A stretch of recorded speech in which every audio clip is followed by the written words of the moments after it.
C'est une nouvelle démonstration de puissance que les forces de l'ordre et de défense de la Russie viennent de faire sur le territoire ukrainien, en libérant une nouvelle localité, c'est-à-dire en conquérant une nouvelle localité, et en envoyant plus de 800 et quelques essais en une fraction de seconde avec du matériel militaire occidental. Nous allons voir tout à l'heure dans les profondeurs et de quelle localité s'agit-il. Lorsque M. Vladimir Poutine, lors d'une de ses interviews avec un journaliste américain, a avoué à la réponse d'une des questions de ce journaliste que les forces russes n'étaient pas encore véritablement entrées dans la danse. Il a dit que la Russie n'avait pas encore envoyé les véritables forces dans cette bataille. À l'époque, j'ai pensé qu'il bluffait, qu'il rigolait. J'ai pensé que c'était justement de la com de guerre. Mais aujourd'hui, je suis persuadé que ce qu'il a dit était vrai. Vous savez pourquoi? Et vous savez ce qui me pousse à croire davantage à cette affirmation du président de la Fédération de Russie. C'est ce qui est sorti aujourd'hui de la bouche de M. Volodymyr Zelensky. Oui. En fait, du nord au sud, sur toutes les lignes de front, à l'est de l'Ukraine, vous savez qu'il y a des différents groupements. Groupement sud, groupement nord, groupement ouest, groupement centre, groupement Dniepr, groupement... il y a des groupements. Et ces groupements, c'est pas seulement des centaines de militaires. D'accord? Ça va au-delà de ça. Ce sont des milliers. Chaque groupement, ce sont des milliers. Parce que chaque groupement est composé de plusieurs unités. D'accord? Avec son commandant. Et on se dit alors, là, ce sont des centaines de milliers de soldats russes qui sont au niveau de ces lignes de front qui s'étendent sur plus de 1000 et quelques kilomètres. La Russie ne doit pas avoir d'autres soldats. Non. C'est comme ça, on peut se dire. On peut se dire que la Russie doit être en manque de soldats. Non. Mais non.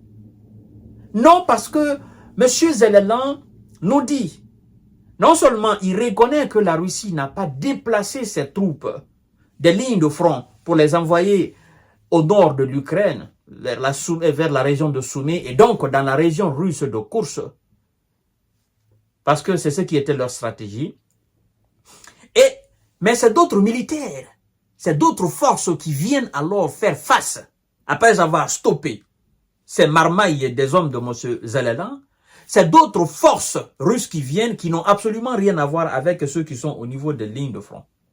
En fait, M. Zelensky nous dit qu'aujourd'hui, la Russie a envoyé pour sa contre-offensive, pour chasser ces hommes de la région de Koursk, que la Russie a déployé plus de 40 000 hommes. Et que, selon lui, ces informations, la Russie s'apprête à déployer plus de 70 000 hommes dans la région de Koursk. On se dit, ah! Et puis on vous dit que ce sont les forces d'élite, de la puissance russe. Ce sont des soldats d'élite de la puissance russe qui sont envoyés dans la région de Koursk. On se dit, ah, donc, au-delà de tout ce qui est à l'est de l'Ukraine, au niveau des différentes lignes de front, la Russie encore a des milliers de soldats. Il y en a d'autres encore qui sont actifs. Bon, je sais qu'il y a des millions de soldats qui sont réservistes, d'accord, qui ne portent pas de tenue, mais qui peuvent quand même prendre les tenues en cas de force majeure. Il y a ces millions de soldats-là, d'accord. Mais pour dire que ceux qui sont actifs, ils ont pu encore envoyer 40 000, je dis, ça va. Moi, je suis convaincu que Vladimir Poutine, quand il a dit qu'il n'avait pas encore engagé les véritables forces, je dis d'accord, ça va, je suis d'accord. Monsieur Zelensky, alors, qu'est-ce que tu attends pour négocier avec ce dernier? Après 2 ans de guerre, il envoie encore 40 000. Et toi-même, tu dis que c'est 70 000 qui est prévu. Qui te dit qu'il ne va pas envoyer 200 000, 300 000, 400 000, 500 000? Qui te dit qu'il ne va pas même envoyer 900 000? Monsieur Zelensky, tu dois comprendre qu'il n'y a aucune chance pour toi. Et donc, pendant que les États-Unis et leurs alliés sont en train d'hésiter sur l'aval, n'est-ce pas, d'utiliser les missiles de longue portée, les forces russes à l'est de l'Ukraine ont libéré une nouvelle localité en envoyant des S de M. Zelensky au repos éternel. La localité s'appelle, mesdames et messieurs, d'abord, on nous dit que l'armée russe a libéré la localité de Zelenoye Pervoye en République populaire de Donetsk et a abattu 3 missiles emblématiques américains, des missiles dont M. Zelensky a besoin actuellement, des missiles ATACMS, et a renforcé ses positions sur la ligne de front, selon le bilan quotidien de la défense. Donc, vous voyez ce que je vous ai dit. En fait, ces missiles sont utilisés sur le terrain en Ukraine depuis fort longtemps. Donc, les Américains ont compris que ces missiles, en réalité, ne changeront pas le cours de la guerre. C'est pourquoi le secrétaire à la défense américaine, Lloyd Austin, il a dit c'est pas une arme spécifique qui va changer, c'est une combinaison d'armes, une combinaison d'effectifs.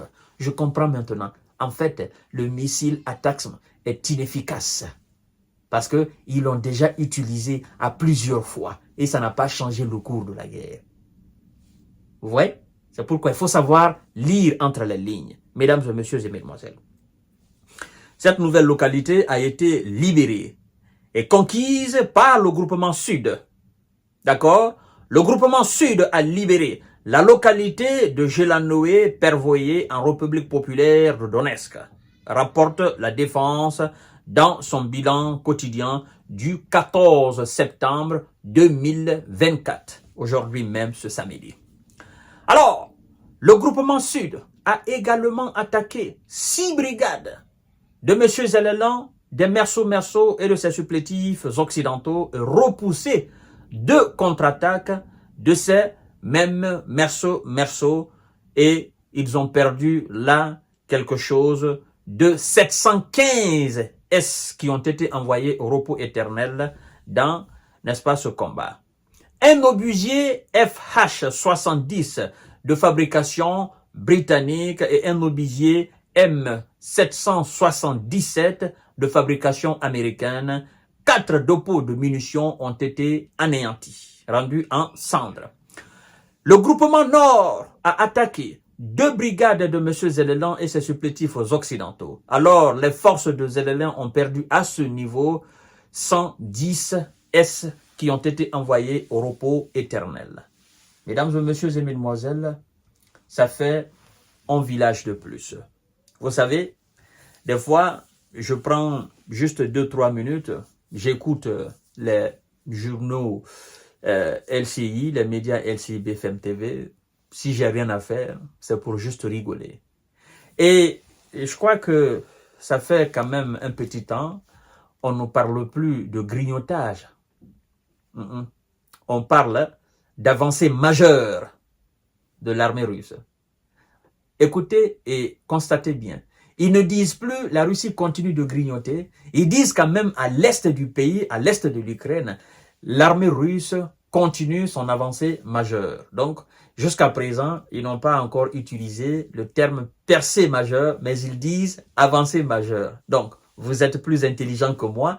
Et dites-moi dans les commentaires, quelle est la différence entre avancée majeure et percée majeure? Je vous ai dit, à chaque fois qu'ils tentent de masquer la vérité, la réalité du terrain les rattrape et les pousse à sortir ce qui doit être sorti en termes de phrases. Mesdames et messieurs et mesdemoiselles, voilà ce qui se passe un samedi 14 septembre 2024 à l'est de l'Ukraine entre les Occidentaux et la Russie qui continue à les dompter sur le terrain. Je vous donne rendez-vous tout à l'heure pour notre série d'informations de décortiquage. Prenez soin de vous, je vous aime très bien et partagez la vidéo dans tous les groupes possibles. Merci infiniment.